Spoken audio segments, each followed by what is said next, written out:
Nilinis ng PCG Southern Tagalog ang parola sa Lubo, Batangas na isa sa kilalang pasyalan sa bayan bilang paghahanda sa Holy Week. Samantala nakolekta sa coastal cleanup ang mahigit 30 sako ng mga basura sa Batangas City. Narito ang report ni Paul Hernandez.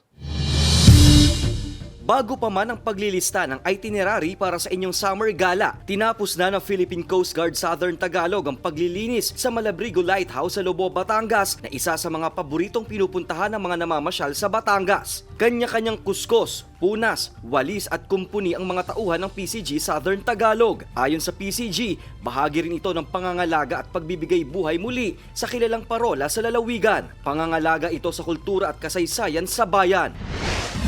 Mula Dalampasigan, sinisid na rin nila ang karagatan. Pero hindi lang ito basta underwater diving.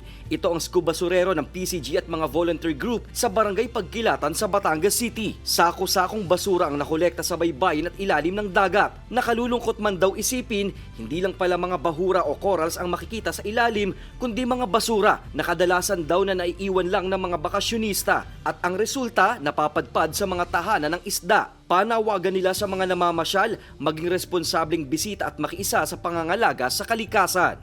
Paul Hernandez, Balitang Southern Tagalog.